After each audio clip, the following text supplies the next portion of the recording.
Welcome to Scared Stories for a Rainy Night. As a reminder before we begin, there are minimum ads in this entire video, so you can relax, sleep, and listen to the video without interruptions. I really hope you enjoy, and lastly, don't forget to like, comment, share, and subscribe. Thank you. Now let's begin.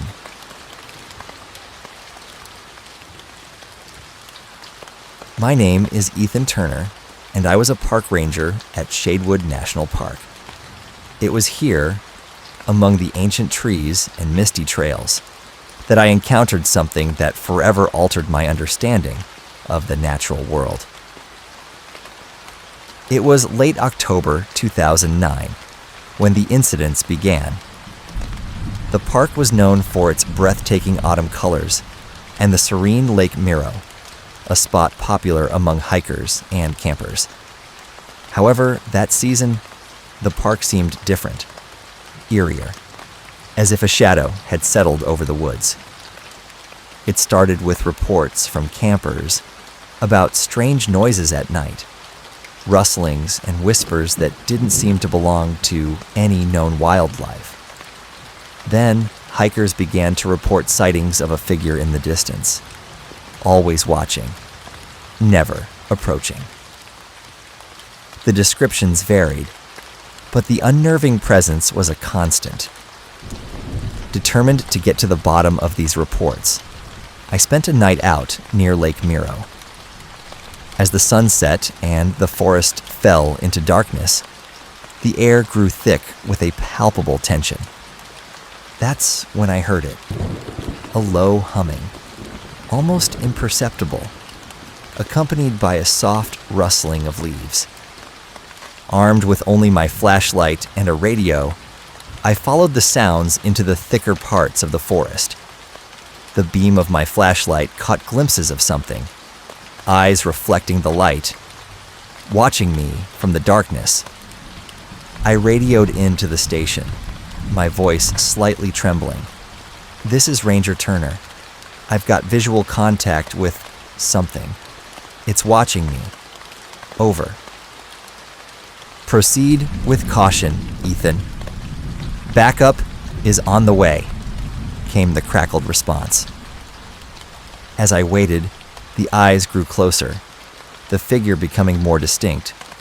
It was tall, unnaturally thin, with limbs that seemed to twist and contort in ways that defied human anatomy. Its skin was pale, almost translucent, and it moved with a grace that was unsettling.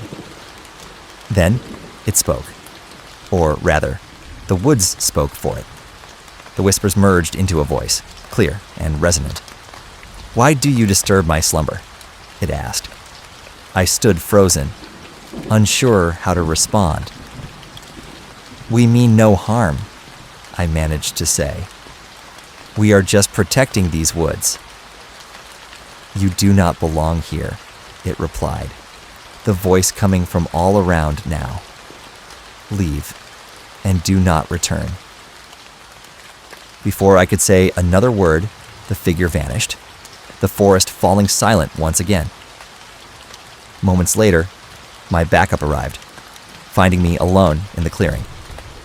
The next day, we found footprints around the lake, too large and oddly shaped to be human.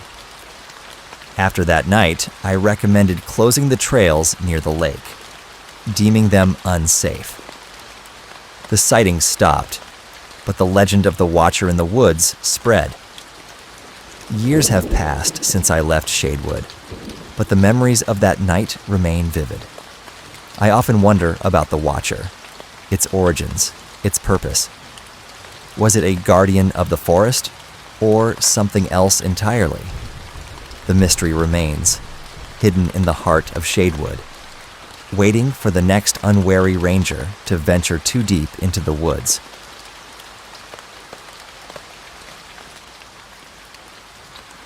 My name is Alex Harper, and I was the overnight DJ for WKLN, a small radio station in the mountain town of Pine Hollow. Our station was housed in an old fire lookout tower, converted into a studio decades ago, perched high above the valley. It was the winter of 2001, and I was about to experience the longest night of my life. It started as a typical shift with the usual mix of late-night callers, static-filled tunes, and the relentless storm outside. As the clock struck midnight, the wind howled with such ferocity that it seemed personal. The lights flickered, and for a moment, everything went silent. No music, no static, just the sound of my own breathing. Then the phone rang. "Hello, you're on WKLN. This is Alex, keeping you company all night long," I answered, my voice steady despite the unease that had settled in my stomach. But there was only silence on the other end, followed by a faint whisper. "Help me." The line went dead before I could respond. I tried to shake off the chill that ran down my spine and resumed the broadcast. Minutes later, the phone rang again. This time, the voice was clearer, more desperate. "Please, help me. He's here." "Who is this? What's your name? Where are you?" I asked, reaching for the station's emergency protocols manual. The call ended abruptly once more, leaving me staring at the receiver in my hand. The storm intensified, making it impossible for anyone to venture outside safely. Alone and isolated, I felt my responsibility weigh heavily on me. I decided to use the broadcast to try to help. "This is Alex at WKLN. If you're out there and need help, please call back and tell us where you are. Help is on the way." Hours passed with no further calls, and the storm began to subside. The first light of dawn was breaking when the phone rang again. It was the sheriff's office. "Alex, we traced those calls you reported. They were coming from inside the station. Have you seen anyone else there tonight?" The dispatcher's voice was tense, urgent. I froze. The station was small, essentially just one room with a couple of closets for equipment. I had seen no one, heard nothing but those calls. "No, there's no one here but me," I replied, my voice barely a whisper. "We're sending someone up there now. Stay on the line." As I waited, I paced the room, then stopped dead in my tracks. The static on the radio gave way to a voice, not from the phone, but over the airwaves. "He's here. Help me." The door to the station burst open just as the sheriff arrived, gun drawn. We searched every inch of the small space, finding nothing but the lingering echo of a plea for help. It was then I noticed the old, dust-covered cassette player under the desk, a tape half ejected. It was labeled, "Do not play." The sheriff listened to the tape. It was the voice from the calls, recorded years ago by someone who never left the station. They had died under mysterious circumstances, their final hours recorded in a desperate plea for help. From that day on, WKLN's overnight shift was never the same. I left Pine Hollow, haunted by the voice that had reached out across time, seeking salvation that would never come. Sometimes, when the wind is just right, I swear I can still hear it, whispering through the static on the airwaves, a ghostly broadcast that refuses to die.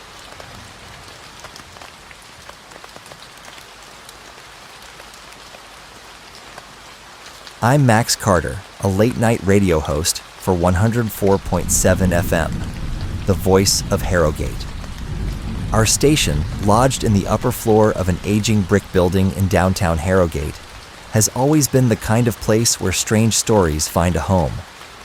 Whether it was tales of local legends or the unexplained mysteries that seemed all too common in our fog-laden town, I loved diving into them each night during my show. Little did I know, the strangest story was yet to come, and I would be at its center. It was a stormy Tuesday when it all began. Rain battered against the window panes as thunder rumbled, a perfect backdrop for a night of eerie tales. As midnight approached, the lights flickered ominously. A not-so-uncommon occurrence, but unsettling nonetheless, given the night's ambiance. I was about to introduce my next segment on the air, a deep dive into the lore surrounding the old Harrogate Lighthouse, when I noticed the lines were unusually full. Callers often waited for hours to share their stories, but tonight, every line blinked persistently from the start. Deciding to embrace the unexpected, I switched to take the first call. "Hello, you're on the air with Max Carter. What's your story tonight?" The line crackled, then a voice, soft and distant, replied, "Max? They're listening." "Who's listening?" I asked, assuming it was the setup for a ghost story or conspiracy theory. But before the caller could reply, the line went dead. Shrugging it off, I moved to the next caller, only to be met with silence. And then another dead line. The third call was different. The same distant voice as the first whispered, "The signal, Max. Protect the signal." This cryptic message was followed by an abrupt end to the call. I was officially unnerved now, my typical skepticism waning in the face of these bizarre interruptions.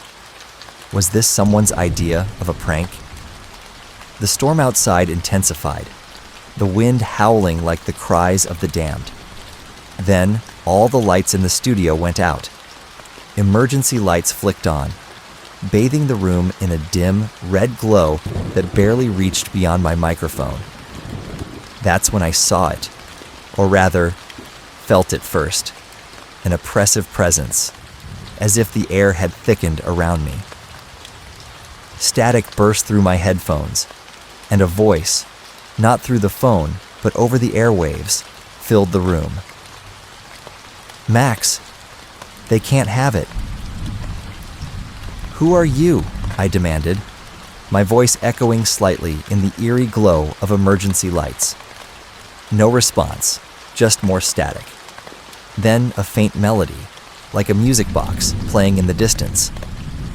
I recognized it, an old tune my grandmother used to hum, but its sweetness now seemed sinister. I tried to go back on air, to reach out to anyone listening, but the equipment was unresponsive. That's when I noticed the old ham radio set in the corner of the studio, a relic we kept for show. To my shock, it crackled to life.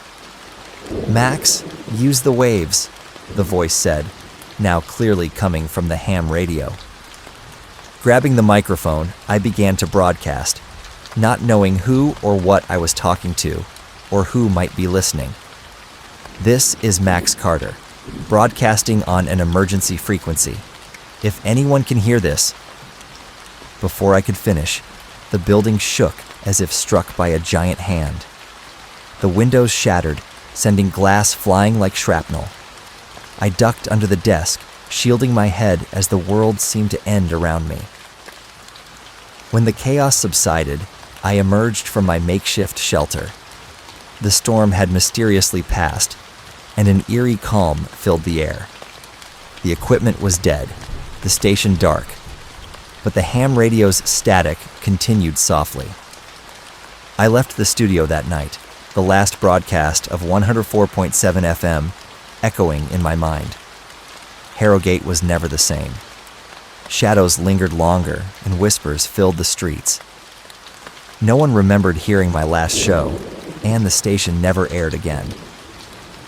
What haunts me most is the unanswered question. What was I protecting? And had I succeeded? Or had I merely played my part in something far beyond my understanding? Now, as I wander the quiet streets of a changed Harrogate, I listen to the static of any radio I can find, searching for that distant melody, hoping for an answer.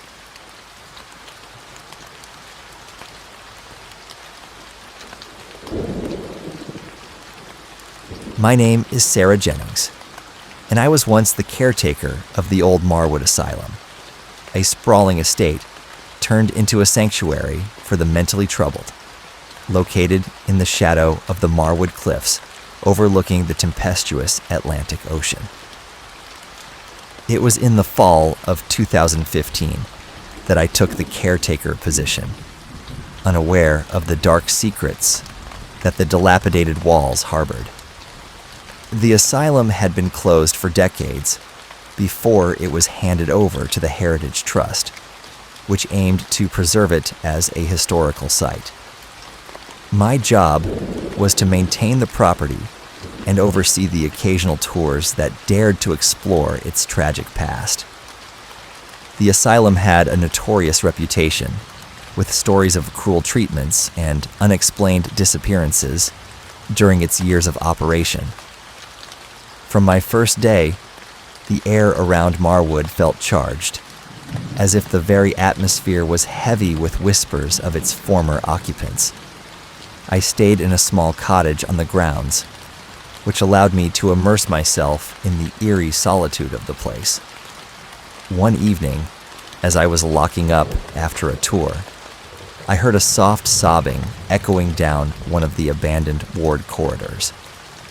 Chalking it up to the wind, or perhaps my own imagination, I shook off the unease and returned to my cottage. However, the sobbing continued each night, always from a different part of the asylum, elusive yet clearly distinct.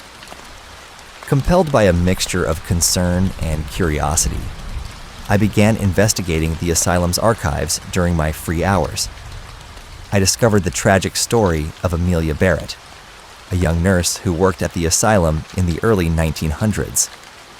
According to the records, Amelia had fallen to her death from the cliffs, a presumed suicide linked to her deep depression after the disappearance of her fiancé, who was also an inmate at the asylum.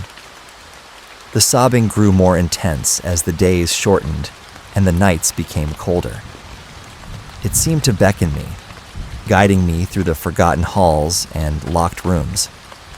One cold November night, driven by a need to understand, I followed the sounds to the old records room in the basement. The room was a mess, files strewn about as if someone had been desperately searching for something. In the center of the chaos was an old gramophone, silent and dusty. Without knowing why, I wound it up and placed the needle down. The room filled with the haunting melody of a piano, old and scratchy, yet beautiful. As the music played, the air grew colder, and the sobbing turned into a whisper. "Find me," it said. I spent weeks searching through records, following the whispers that seemed to echo with Amelia's despair. My search culminated on a stormy night when I discovered a hidden room behind the records area. Inside, there was an old trunk containing Amelia's belongings and a diary. The diary revealed the heart-wrenching truth. Amelia had discovered that her fiancé, Thomas, was falsely imprisoned and subjected to horrific treatments. She planned to expose the asylum, but was betrayed and murdered. Her death was made to look like a suicide. As I read the last entry, the storm outside crescendoed, and the gramophone inexplicably began to play again. The sobbing stopped, replaced by a peaceful silence. I felt a chill and a soft touch on my shoulder, but when I turned, there was no one there. Determined to bring peace to Amelia's spirit, I took the diary and her story to a local historian. The revelations led to a re-examination of the asylum's history and Amelia's case. her story was finally told, the truth unveiled. After ensuring Amelia's story was acknowledged, I left Marwood. Yet the melody from the gramophone and the soft whisper of thank you lingered long after I departed, a poignant reminder of the asylum's tragic past and the souls it held.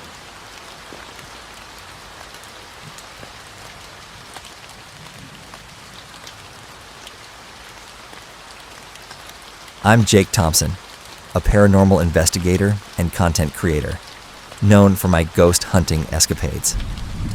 My latest adventure led me to the historic Blackstone Hotel in St. Augustine, reputed to be one of the most haunted places in America. Eager to uncover the truth, I arrived with my camera gear and a heart full of excitement. The Blackstone stood tall against the backdrop of a setting sun, its Gothic architecture casting long shadows that danced on the cobblestone streets. As I stepped inside, the musty smell of aged wood and faded memories enveloped me. My pulse quickened. I could already sense the stories waiting to be told. After checking in, I made my way to my room, room 213, a spot notorious for ghostly occurrences. The previous guests reported unexplained cold spots, flickering lights, and most chilling of all, the sound of children laughing in the dead of night. I set up my cameras and audio recorders, eager to capture whatever haunted the halls. That night, after the sun dipped below the horizon, I switched on my equipment and began my investigation. Welcome back to Haunted Chronicles. Tonight, we're exploring the infamous Blackstone Hotel. Let's see what we can uncover. I spoke directly into the camera, my voice steady despite the creeping unease in my stomach. As the hours passed, I wandered the dimly lit hallways, the only sound being the soft echo of my footsteps. I occasionally stopped to listen, hoping to catch a whisper or a laugh. And then, it happened. A distant giggle echoed through the corridor, sending chills down my spine. I followed the sound, heart racing, until I reached an abandoned lounge at the end of the hall. The room was cloaked in darkness, but the faint outlines of dusty furniture emerged as I switched on my flashlight. I felt a sudden drop in temperature, and my breath became visible in the cool air. "Is anyone here?" I called out, my voice trembling. The giggle returned, sounding closer this time. I turned to the corner of the room, where an old, cracked mirror hung crookedly on the wall. The surface was tarnished, but as I approached, I noticed something strange. My reflection was not alone. Standing beside me was a small girl, her face obscured by shadows. She giggled again, but this time it was laced with an unsettling echo. "Do you want to play?" she asked, her voice sweet yet haunting. I stumbled back, heart pounding in my chest. "What's your name?" I managed to ask, trying to keep my composure. "Emily," she replied, her eyes glinting like dark marbles. "They don't let me leave. Will you help me?" A wave of sympathy washed over me. I felt an inexplicable connection to her, an urge to help this lost spirit. "How can I help you, Emily?" I asked, my voice steadier now. "Find the others," she whispered, pointing toward the mirror. "They're waiting." Before I could react, the mirror began to ripple like water, and ghostly figures emerged, their faces twisted in silent screams.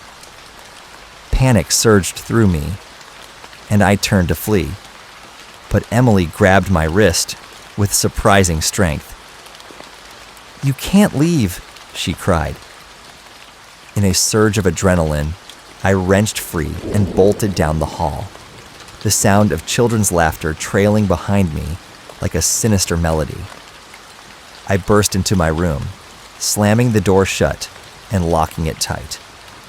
My heart raced as I fumbled with my camera, desperately recording my fear. Something is wrong here, I breathed into the lens. If anyone finds this, I need help. The spirits, they want something from me. I glanced at the door, half expecting it to burst open at any moment. As the minutes ticked by, I felt the temperature drop again. Suddenly, the lights flickered, and I heard a soft tapping at the window. I approached cautiously, peeking through the curtains. Outside, the night was still, but I could see shadows moving, writhing like tendrils of smoke. I could hear whispers, calling my name. Desperate to escape, I grabbed my bag and bolted for the door. But as I turned the handle, it wouldn't budge. I was trapped. My heart raced as I heard Emily's voice again, softer now. "Help us, Jake, please." In a moment of clarity, I realized that the spirits weren't just seeking help. They were warning me. I needed to free them to save myself. "What do I need to do?" I shouted, but the shadows only grew stronger, closing in around me. With a deep breath, I remembered the stories I'd read about the hotel. A tragic fire had claimed the lives of several children decades ago, leaving their spirits trapped. They needed closure. "I'll help you," I shouted into the dark, hoping my words would reach them. The shadows paused, and the air thickened with anticipation. I could feel their presence surrounding me, the weight of their sorrow pressing down. "Find the fire source," Emily urged, her voice growing faint. "Set us free." Suddenly, the door swung open, and I stumbled into the hallway, determined to uncover the truth. I made my way to the basement, where the remnants of the past lingered like ghosts. As I descended the stairs, I felt a heat radiating from one corner. There, I found an old, rusted furnace, its door ajar. I forced it open, and a wave of heat washed over me. Inside, I saw remnants of toys and clothes, evidence of the fire that had taken their lives. "I'm so sorry," I whispered, tears streaming down my face. "I'll make it right." I gathered the items, vowing to return them to the families of the lost children.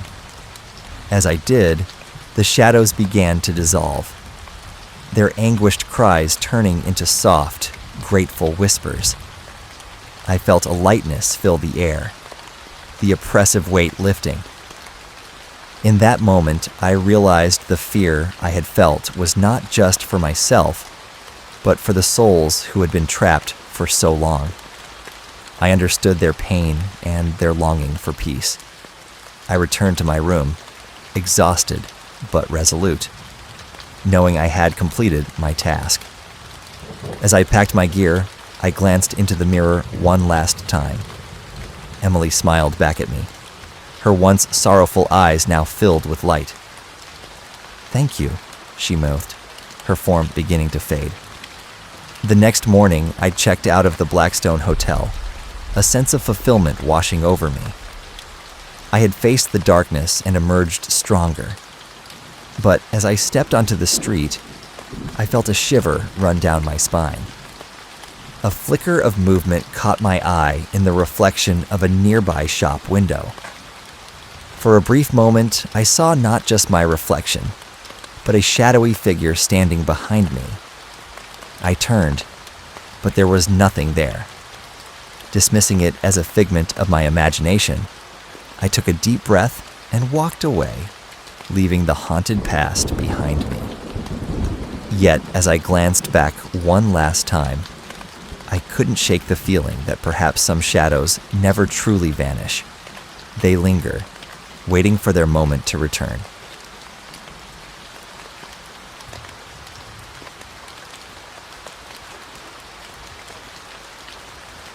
My name is Ryan B. Davis, a 27-year-old photographer with a flair for the macabre. I've spent countless nights exploring abandoned places, capturing their haunting beauty through my lens. Tonight, I found myself standing in front of the dilapidated Willow Creek boarding school, a place steeped in urban legend and dark tales. They said the spirits of former students still roamed the halls, trapped in an eternal cycle of fear. As I pushed open the rusty gate, it creaked ominously, sending a shiver down my spine. The moon hung high in the sky, casting eerie shadows across the crumbling facade of the school. I set up my camera, eager to document the ghostly remnants of a bygone era. "Let's see what secrets you hold," I muttered, stepping inside. The air was damp and heavy, filled with the scent of mildew and decay. My flashlight flickered, casting long shadows that danced along the walls. I began snapping photos, the sound of the shutter echoing through the empty hallways. Each room I entered told a story: dusty desks, torn textbooks, and faded photographs of students long forgotten. As I wandered deeper into the building, I could feel the oppressive weight of history around me. I stumbled upon a grand staircase, its banister adorned with intricate carvings, and decided to climb it. The second floor was darker, the air thicker, as if it were holding its breath. It was then I noticed a door at the end of the hall, slightly ajar. A cold draft wafted through, sending chills down my spine. Curiosity piqued, I approached the door and pushed it open. Inside was a dimly lit room, filled with dusty mirrors lining the walls. The sight was unnerving. Each mirror reflected not just the room, but a flickering image of a girl in an old-fashioned white dress standing behind me. I spun around, heart racing, but no one was there. Just my imagination, I reassured myself, though doubt gnawed at the edges of my mind. I raised my camera, capturing the mirrors in their eerie glory. That's when I noticed the girl again, lingering in the reflection, her face pale and expressionless. I snapped a photo, and in that moment, everything went cold. A gust of wind swept through the room, slamming the door shut behind me. The mirrors began to shimmer, their surfaces rippling like water. I backed away, panic rising, as I tried to open the door, but it wouldn't budge. The girl's reflection grew clearer, her eyes locking onto mine, filled with an emotion I couldn't quite decipher. Fear, sadness, desperation. "Help me," she mouthed silently, her lips moving, but producing no sound. I desperately searched for an escape, but the mirrors were now pulsating, drawing me closer. I felt an inexplicable pull, as if the girl were reaching out from the glass, begging for release. "Please, let me go," I shouted, my voice echoing in the small room. The air thickened, and the temperature dropped further. I glanced at the mirrors again, and to my horror, I noticed my own reflection beginning to fade, replaced by the girl's image.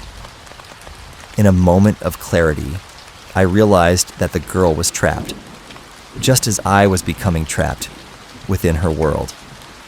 With every ounce of strength, I focused on my camera, snapping a series of photos, hoping to capture her essence in a way that could free her. The flashes illuminated the room, and for a brief moment, the girl's expression shifted from fear to determination. Suddenly, the door burst open, and I stumbled out, falling to the floor of the hallway. I scrambled to my feet, heart racing, and turned back to the room. The mirrors were now dark, the girl's reflection gone. I could feel the oppressive weight of the school lifting, but a sense of loss settled in my chest. I raced down the stairs, bursting through the front door and into the night. Gasping for breath, I glanced back at the looming structure, a sense of finality washing over me. The girl was still trapped inside, but I had escaped. The next morning, I reviewed the photos I'd taken. Among the images of the mirrors, one stood out, perfectly clear. In the reflection, the girl smiled faintly, her eyes sparkling with a mix of hope and despair. I knew then that I hadn't just captured her image. I had captured her essence. I posted the photos online, sharing the haunting beauty of the school. But as the views surged, I began receiving comments that chilled me to the bone. People claimed they could hear her whispering in the background, begging for help. I realized then that I had not escaped entirely. The girl's spirit had latched onto my work, and now she was reaching out to others, her story woven into the fabric of my photography. As I lay in bed that night, I felt a cold breeze sweep through my room. I turned on my camera, the screen illuminating the darkness, and there, staring back at me, was the girl. Her lips moved silently, and I knew her plea for help was not over. I had opened a door, and now I was bound to the haunting legacy of Willow Creek boarding school, forever entwined with the girl in the mirror.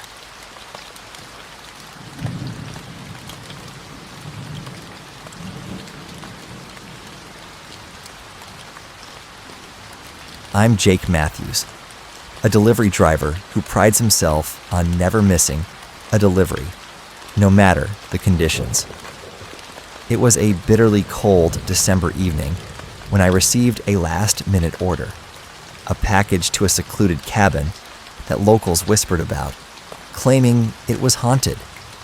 The address was remote, a good 30 miles from town, but the hefty tip was too enticing to pass up. As I navigated the winding roads, the snow began to fall heavily, reducing visibility to almost nothing. The trees loomed like dark sentinels, and an unsettling feeling crept over me. I brushed it aside, focusing on the GPS as it led me deeper into the woods. After what felt like hours, I finally spotted the cabin, its outline barely visible against the white landscape. I parked my truck and grabbed the package. It felt oddly heavy in my hands, the label worn and faded. As I approached the cabin, I noticed the front door was slightly ajar. "Hello?" I called, hoping to announce my presence. No response. Just the sound of the wind howling through the trees. Pushing the door open, I stepped inside, the hinges creaking like the whispers of long-forgotten souls. The interior was dark, illuminated only by a flickering oil lamp on a table. Dust motes danced in the dim light, and the air was thick with the scent of decay. "Anyone home?" I asked again, receiving only silence in return. I set the package down on the table, momentarily distracted by the walls adorned with old photographs. Faces stared back at me, some smiling, others grim. My gaze lingered on a portrait of a woman with piercing blue eyes, her expression hauntingly familiar. I shook my head, dismissing the sensation, and turned to leave. As I stepped back outside, a sudden chill swept through the cabin, and the door slammed shut behind me. I jumped, heart racing. "Okay, this is ridiculous," I muttered to myself, trying to shake off the rising panic. I reached for the doorknob, but it wouldn't budge. I was trapped. "Hello?" I shouted, banging on the door. The wind howled in response, mocking my fear. Just then, a soft voice echoed from inside, barely above a whisper. "Jake, help me." My blood ran cold. "Who's there?" I called, my voice trembling. The voice was unmistakably that of the woman from the portrait. "Help me, please." I backed away from the door, my mind racing. I was a delivery driver, not a paranormal investigator. Yet, something compelled me to respond. "How can I help you?" I shouted, even as dread settled in my stomach. "Find me in the attic," she whispered. The urgency in her voice drew me in, and I felt a pull toward the cabin, despite every instinct telling me to run. I looked around for another way in, finally spotting a window that had been left slightly ajar. I hesitated, then pushed it open and climbed inside. The interior was even colder than before, and I felt the walls closing in around me. I made my way to the stairs, each creak echoing in the silence. The air grew heavier as I ascended, the whispers growing louder, echoing my name. "Jake! Jake!" When I reached the attic, I was met with a dim light, filtering through the small window. The space was cluttered with old furniture and boxes, but my attention was drawn to a dusty trunk in the corner. As I approached, the whispers intensified, swirling around me like an icy breeze. "Open it," the voice urged, a mixture of desperation and fear. I knelt beside the trunk, my hands trembling as I unlatched it. Inside lay a collection of old letters and photographs, but what caught my eye was a small, ornate mirror resting at the bottom. I lifted it out, and as I did, the room grew colder still. My reflection stared back at me, but behind me in the mirror, I saw her, the woman from the portrait. Her face was a mask of anguish, eyes pleading for release. "You must help me." "What do you want?" I gasped, dropping the mirror as the temperature plummeted. The whispers turned into a deafening roar, drowning out my thoughts. The cabin shook as if it were alive, desperate to keep its secrets hidden. "Free me!" she cried, her voice now a piercing scream that reverberated through my bones. The walls began to close in, the shadows swirling around me like dark tendrils. I stumbled back, fear gripping my heart. I realized then that the package I delivered was not for her. It was a trap designed to lure me in. I seized the mirror and hurled it against the wall, shattering it into 1,000 pieces. The moment it broke, the cabin erupted in chaos. The whispers turned to wails, and a gust of wind blew through the attic, lifting me off my feet and tossing me back down the stairs. I landed hard on the ground floor, gasping for breath. The door swung open, and I scrambled outside, the cold air a welcome relief against my skin. I didn't stop running until I reached my truck, the sound of wailing fading behind me. As I sped away, my heart still racing, I glanced back at the cabin. The windows were dark, and the door swung gently in the wind, as if beckoning me to return. I knew I'd escaped, but I could still hear her voice echoing in my mind, a chilling reminder of the fate that awaited anyone who dared to enter. Months later, I still see that woman in my dreams, her blue eyes filled with sorrow, forever haunting me. And every time a delivery order comes in late at night, I wonder if I'll ever be forced to face the whispers of the last delivery again.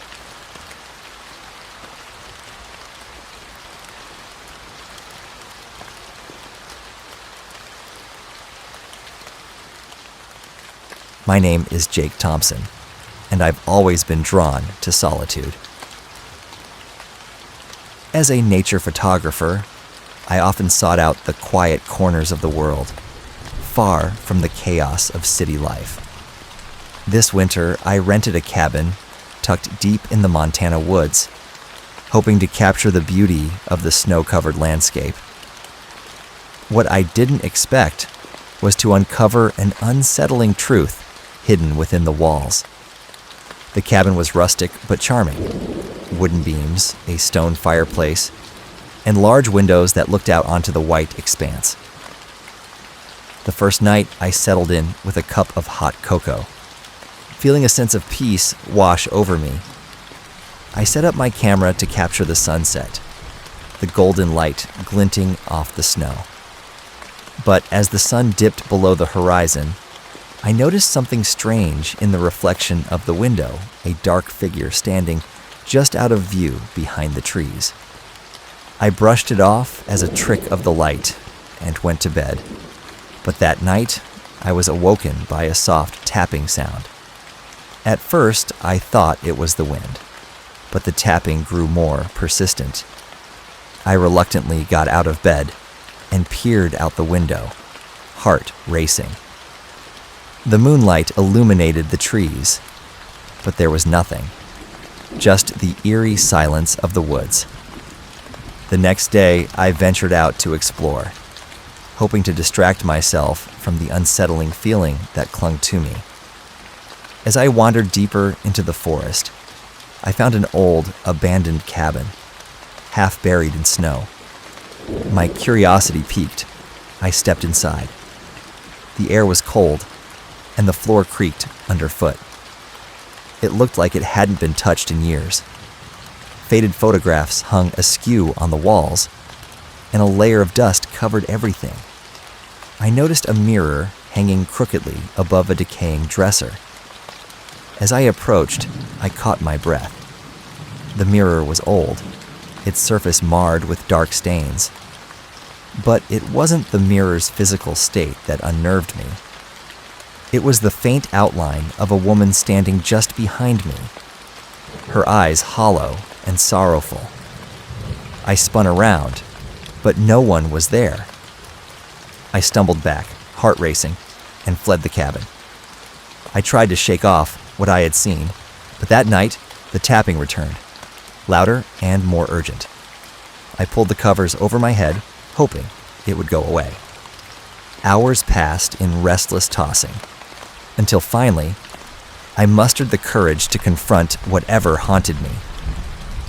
With my camera in hand, I crept into the living room, the darkness wrapping around me like a shroud. The tapping had grown silent, but the air felt thick with tension. As I stood there, I glanced at the window and froze. In the reflection, I saw her again, the same woman, her mouth moving as if she was trying to speak, but no sound escaped her lips. "Who are you?" I whispered, my voice barely above a breath. Suddenly, the lights flickered, and the temperature dropped. I felt a cold breeze sweep through the cabin, and the woman's reflection grew clearer. I could see her features now, a gaunt face with hollow eyes and lips that curled into a silent scream.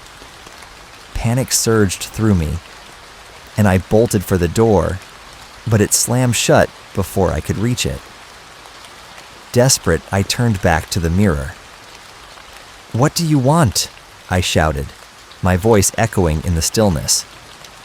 The woman raised a hand, pointing towards me, her eyes filled with anguish.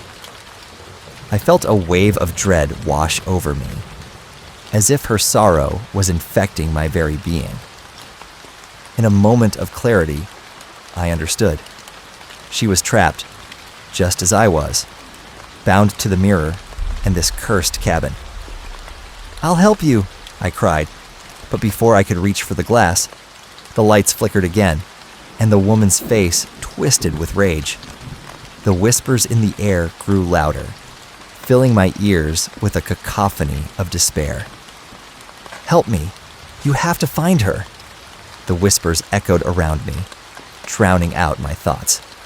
I stumbled back, my heart racing, as the woman's reflection morphed into a monstrous apparition, clawing at the glass. I grabbed my camera and began filming, hoping to capture evidence of the horror unfurling before me.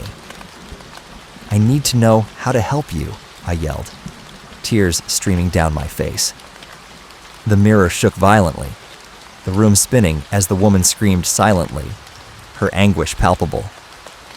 Then, just as quickly as it began, the chaos stopped.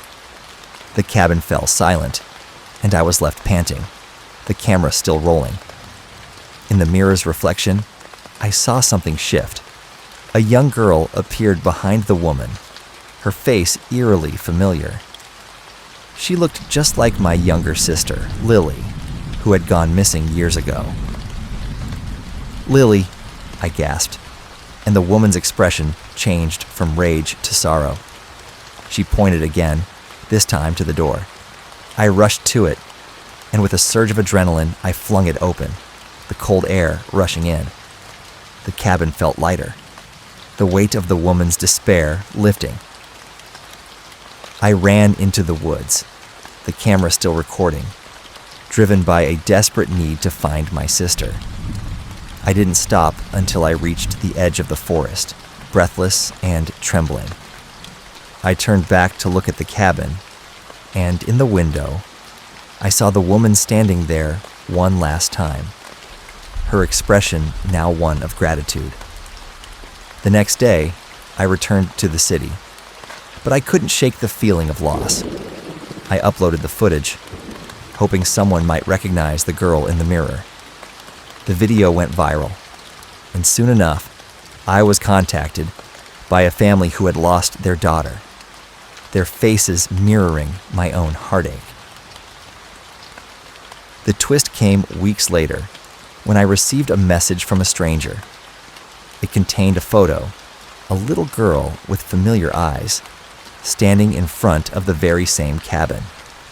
The caption read, "I'm waiting for you to come home." I realized then that the woman was not just a ghost. She was a protector, caught in a cycle of grief, and I had unwittingly become part of that cycle. Now, every time I look in the mirror, I see her watching me, waiting for me to return to the woods, to uncover the truth that binds us all.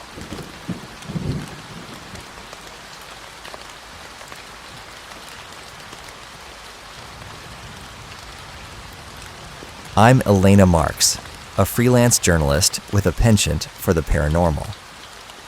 My latest assignment was to investigate the old Hawthorne house, a once grand Victorian that had been abandoned for nearly 2 decades.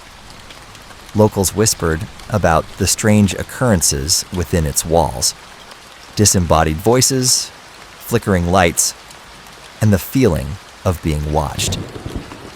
It was perfect fodder for my YouTube channel. After obtaining permission from the town's historical society, I arrived at the house just as the sun dipped below the horizon, plunging the surroundings into an eerie twilight. The air was thick with humidity, and a sense of foreboding washed over me as I approached the front door. The wood creaked ominously as I pushed it open, revealing a dark, dusty foyer.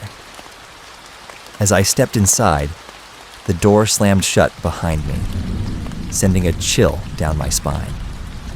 I brushed it off as a draft and switched on my camera. Welcome back to Paranormal Pursuits. Today we're exploring the infamous Hawthorne house. Let's see what secrets lie within these walls. The air was stale, carrying the scent of mildew and long-forgotten memories. I began my exploration, filming every creak of the floorboards and shadow that danced in the corners of my viewfinder. The house felt alive. Every sound echoed like a heartbeat, and the walls seemed to whisper in an ancient language I couldn't quite decipher. As I ventured deeper into the house, I set up my equipment in what appeared to be the living room. A grand fireplace loomed at one end, its mantel cluttered with cobwebs. I turned off my flashlight to capture the ambiance, relying on the dim light of my camera. That's when I heard it. A soft whisper, barely audible, coming from the hallway. "Help me." I froze, my heart racing. I replayed the audio, but there was no mistaking it. Someone, or something, was calling for help. "Is there anyone here?" I asked, my voice shaky but determined. The only response was silence, thick and suffocating. Feeling emboldened, I followed the sound, my camera rolling. The whispers grew louder, guiding me toward a closed door at the end of the hallway. I hesitated, my instinct screaming at me to turn back. But curiosity got the better of me. I opened the door, revealing a small, dimly lit room. In the center stood a child's wooden rocking chair, gently swaying as if someone had just vacated it. A chill ran down my spine. "Hello? Is anyone there?" I asked, my voice trembling. Suddenly, the chair stopped, and the room grew cold. I felt a presence behind me, and when I turned, I was met with the sight of a little girl, her face pale and expressionless, her eyes dark as voids. "Help me, please." I stumbled back, heart pounding, adrenaline surging through me. "What do you want?" I cried out, but she just pointed to the wall, her silent plea piercing through my fear. I focused on the wall, where peeling wallpaper revealed strange symbols, scrawled in what looked like dried blood. As I studied them, they began to pulse, glowing faintly. The whispers crescendoed, swirling around me like a tempest. "Get out!" I shouted, feeling the walls constricting around me. I turned to flee, but the girl grabbed my arm, her grip icy and vice-like. "You must help me. You have to find her." In a panic, I pushed her away and bolted down the hallway, bursting through the front door and into the night. I gasped for air, the weight of the house lifting as I stumbled into the yard. My camera lay forgotten on the floor, still recording. I didn't stop running until I reached my car. After driving away, I replayed the footage, hoping for clarity. But what I saw froze me in place. The recording had captured not just my experience, but an echo of the girl's plea. And then, in the final frames, the camera panned to the wall behind me. The symbols were there, but they spelled out a name, my name, Elena Marks. A chill gripped my heart as I realized that the girl wasn't just asking for help. She was warning me. The house wasn't just haunted. It was a trap, luring me in with whispers of the past. And now, I was part of its story. The next morning, the town awoke to the news that I had vanished without a trace. The Hawthorne house stood silent, the whispers now a haunting lullaby, waiting for the next curious soul to enter. As for me, I became just another ghost within its walls, forever bound to the secrets I sought to uncover.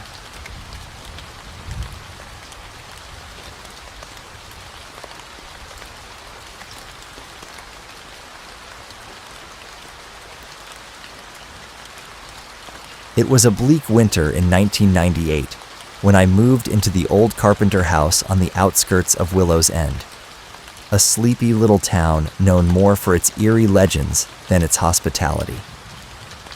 I had recently taken a job as a librarian in town, and the isolation of the carpenter house, with its sprawling library filled with antique books, seemed like a dream come true. From the first night, the house had a peculiar ambiance. The wind seemed to carry voices, soft and indistinguishable, that echoed through the corridors. I chalked it up to the old wood settling and the peculiar acoustics of the hallways. Yet, as the days passed, the whispers grew louder, coherent even. "Leave," they said one frosty evening as I cataloged some old manuscripts. I spun around, expecting to find someone behind me, but I was utterly alone. Shaken, I decided to investigate the history of the house through the town records and local gossip. The Carpenter house, as it turned out, was built in the late 1800s by Jonathan Carpenter, a reclusive and rumored occultist who vanished under mysterious circumstances. Locals whispered about strange rituals and the bizarre disappearances of those who had once lived within its walls. Determined not to be driven out by mere superstitions, I continued my routine, ignoring the ever-present whispers until one night things escalated. The whispers turned into cries, pleading for help. Thumps and footsteps resonated from the attic above my bedroom. Fueled by a mixture of fear and curiosity, I ventured into the attic. The air was thick with the smell of mildew and old wood. An antique mirror stood against the far wall, its surface foggy with age. As I approached it, the cries grew louder, desperate. Peering into the glass, I saw not my own reflection, but that of a young woman, her face twisted in terror. She pounded on the glass, her mouth moving frantically as if screaming, but no sound came through. Behind her, shadows moved, dark shapes that I couldn't quite make out. I reached out, touching the cold glass, and the woman's face contorted with hope. Suddenly, the attic door slammed shut. I whipped around, heart pounding, and when I looked back, the mirror was clear. My own frightened reflection stared back at me. Over the next few days, the phenomena intensified. Objects moved on their own, lights flickered, and the whispers became screams. I couldn't sleep, eat, or think straight. The woman in the mirror appeared nightly, her desperation growing. Finally, unable to endure another night, I decided to leave. I packed my belongings into my car as the sun set, the house seemingly groaning in the wind. As I pulled away, I took one last look at the Carpenter house. The woman was in the window, watching me leave, a silent sentinel. I drove straight to the local inn, my mind a whirlwind of fear and confusion. There, I encountered an old man, a longtime resident, who overheard my tale. He sighed heavily, his eyes dark with knowing.